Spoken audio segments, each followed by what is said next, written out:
येऊन तुम्ही पडले नव्हते का? तेव्हा ज्या दवाखान्यात नेला तो डॉक्टर संजय होता की तिथं सर्व स्टाफ याच विषयावर बोलत होते. म्हणत होते की एवढी धीट पोरगी तिघींना वटणीवर आणलं. फार गुणाची पोर हो. पण तुम्हाला चक्कर नसती आली तर सगळं पाहता आलं असतं आपल्याला थेट. म्हणजे तिला काहीच नाही झालं? तिला काहीच केलं नाही? नाही का? ठीकच नाही.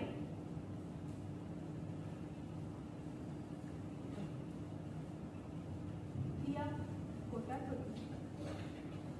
पहिला महिना होता. ती पाळी उठलेली. तो नुसता बावळट. त्याला काहीच कळत नव्हते. लग्न झाल्यावर नवरा म्हणून कोणतेही कर्तव्य केले नाहीत.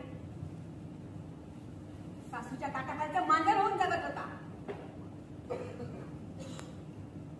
कळस म्हणजे ज्याला मी माझं सर्वस्व अर्पण केलं.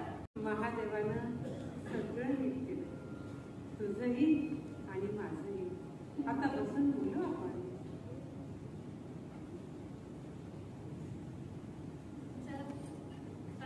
मी येते ग. मला कस्टमरकडे जायचे आणि मीही जाते घरी आणि तुम्ही दोघेही जा. शांतरी काही अडचण आली तर ये हा. मॅडम मला इंस्टाग्रामकडे जायचे. चला मी सोडते तुम्हाला. महादेवाला नमस्कार. नमस्कार मॅडम.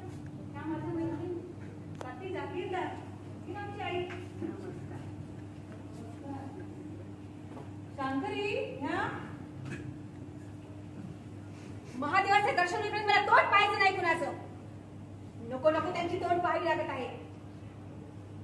शांतरी सुखाचा राहू द्यायचा रे. पुन्हा उद्वेग.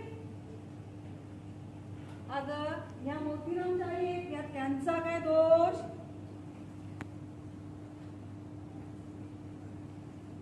नीट वळण लावलं असतं तर आज माझ्या देखील ही वेळच आली नसती. अहो तुम्ही पण सांभाळलेच ना आपल्या मुलीला. दुसऱ्याच्या लेकराला दोष द्यायचा. लावायचं की हो नीट वळण तुम्ही पण आपल्या मुलीला. आजी